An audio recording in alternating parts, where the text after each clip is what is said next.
Hiya howdy, it's Nikki, and please excuse the messy bed that is taking up my background. I am just following in the footsteps of our problematic leader, Gabbie Hanna. That's good enough for me for now. The queen of drama is back in session, and I'm here to talk about episode 5 and episode 5 part 2. I was really hoping it was episode 6 because then we would be halfway through and I'd be like, oh my god, I see the light at the end of the tunnel, but that is not the case. So here we are, see what I think, see my thoughts, and see if Gabbie has gotten any more sane since the last time. Spoiler alert, no she hasn't.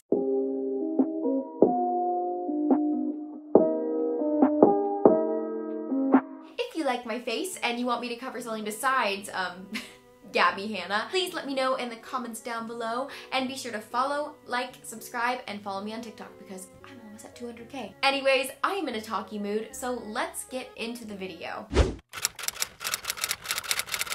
Start off just at peak annoyance with Gabbie Hanna brushing those teeth of hers. Hello, good morning. Am I really gonna try to talk to you while fully brushing my teeth?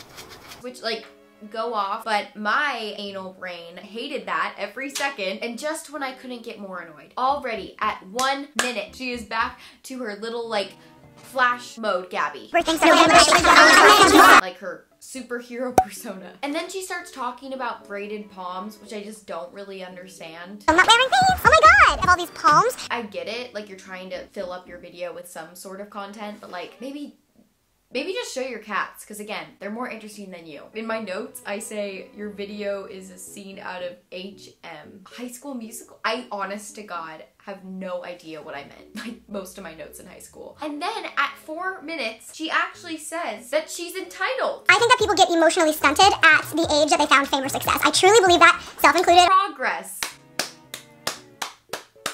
Progress. And then she starts talking about Danielle Coyne, which is a whole other scenario altogether. Catch me outside, how about that? I do agree that when Danielle was starting, she was getting a lot of flack when she was clearly still a kid. She was a messed up kid, but she was still a kid. You know, over the years, she has matured. She still is kind of like ghetto, but like she has matured, which I cannot say the same thing about Gabbie. Exposing my balls. And I do agree with Gabbie that unnecessary hate towards influencers, especially if they're underage, is just not necessary. Wow, that was self-explanatory. Most of her references were Danielle Coyne or Dixie D'Amelio or Charlie D'Amelio or all these like TikTok stars who are like trying to make it in the music industry, is kind of stemming from people not liking her music, her being Gabbie. You see what I'm saying? And again, I agree with the concepts that Gabbie is putting out. I just don't agree with how they relate to her situation. When I was like back in the day, just chilling in college, and I was part of just a consumer audience, I also hated on successful women. People, the more they follow you, the more hate you get, which is true.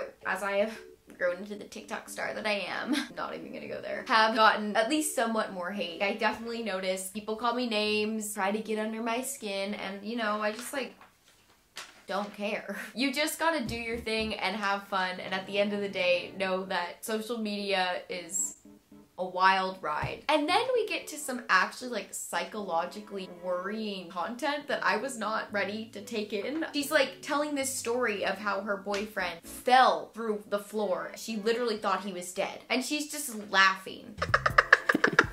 It was pretty stupid. Like there's certain scenarios where you can laugh after the fact. This is not one of those scenarios. I mean, where's the empathy that you were talking about in the last video? Clearly not here.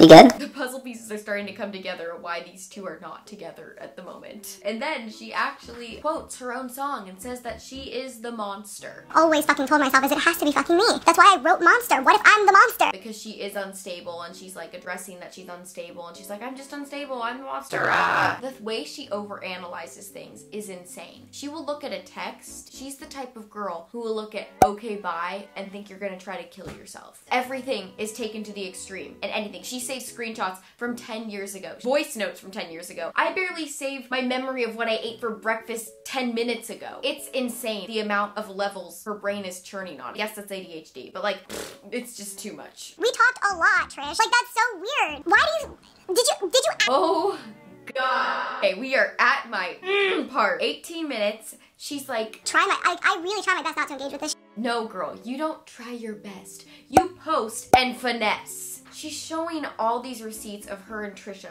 over and over and over again. Also, if I didn't mention it by now, this is like all about Trisha, like pretty much a hate piece. She's showing these receipts though, text messages that are novel length. I don't have time to read that. No one has time to read that. And then she's saying that she's a good friend and she doesn't understand this backlash and like blah blah blah blah, blah Gabbie nonsense. Totally willing to concede to you that you did not care about our friendship and that it did not mean anything to you and that maybe you didn't even consider it a friendship, but I've also come to realize you have a very weird, skewed perception of what friendship is.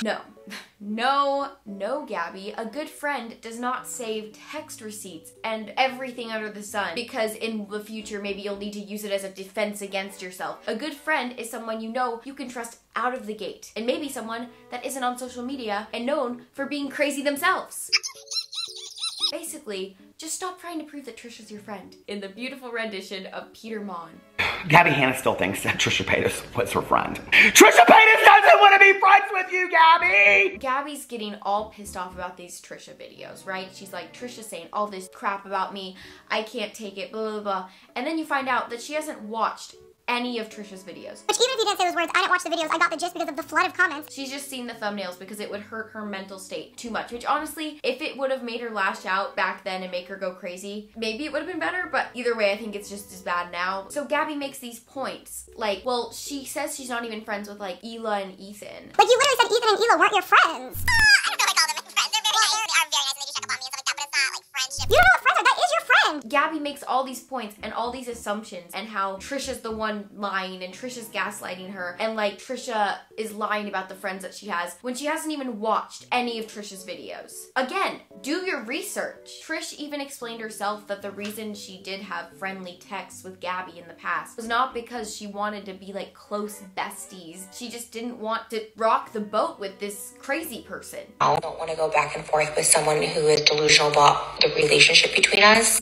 Literally with some of the stuff that Trisha's done lately and in the past, both of them are crazy. Both of them are not the most trustworthy. They both lie, gaslight each other. I mean, that whole podcast was them just gaslighting each other back and forth. You're a character online that I talk about Gabbie, but I'm not a character, I'm a human being. I've never met you before this. Yes, you have. Literally, it's like pick a lesser of the two evils, and in this one, I gotta go with Trisha. Again, I think at the end of the day, these two clash so heavily because they're just so freaking similar. They both have similar problems. They both have impulse issues. They both don't hold relationships well. It's just clear that these women are not stable. They're unstably feuding each other. I think Gabbie is trying to be Trisha. I mean, she's saying, literally, you tweeted that you were obsessed with me. You did a cleaning series. I put out a poetry book. You put out a poetry book. I used a rock band. You used a rock band. You are fucking obsessed with me.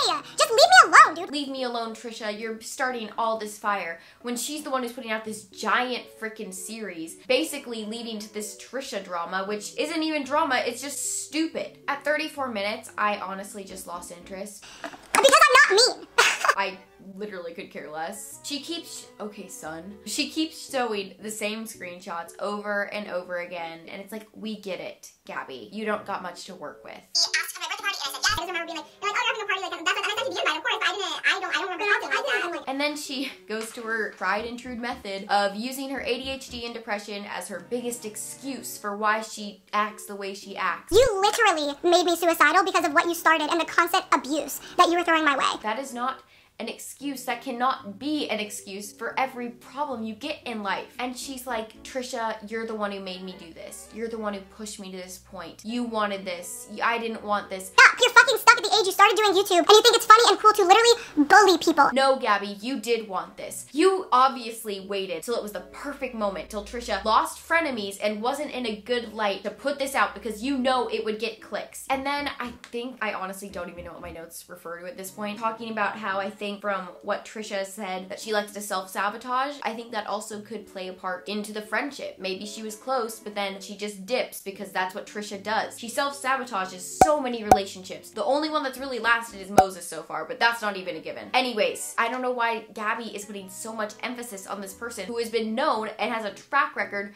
for being unstable herself. And then I said she did on frenemies, and then I said, what have you done? I literally have no idea what that means. I think it maybe she had a redemption arc on frenemies. At least Trisha made efforts on posing light to issues that were happening in the community. Good, positive things. She spoke out about the Vlog Squad. She spoke out about James Charles. She put her thoughts out there that that were valid thoughts. And I guess I'm like, what have you done, Gabbie? Really, all you've done is complain and make excuses. Okay guys, my brain is actually exploding. I deserve to wear this crown at this point. I have earned the title of the Gabbie Hanna Master.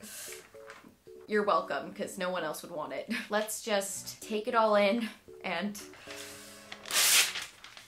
go to part 5. Hey guys, so editing on the phone, Nikki here. The video that you just watched was supposed to have another part to it, the part 5.5, but my computer is just deciding to hate me. So that is gonna be coming out tomorrow because hopefully I will fix those issues. Here is part 1, which kind of goes on trend with the 5.5 anyway. I hope you enjoyed this video. If you did enjoy this video and you want to hear me talk drama about other things, I will be doing a James Charles and a Jessie Smiles video by the end of this week. I know, a lot. I really have been enjoying making videos. If you like my face, feel free to like, subscribe, and follow me on TikTok because I'm almost at 200K. It's Nikki, a drama queen, and I will see you in the next one. Bye.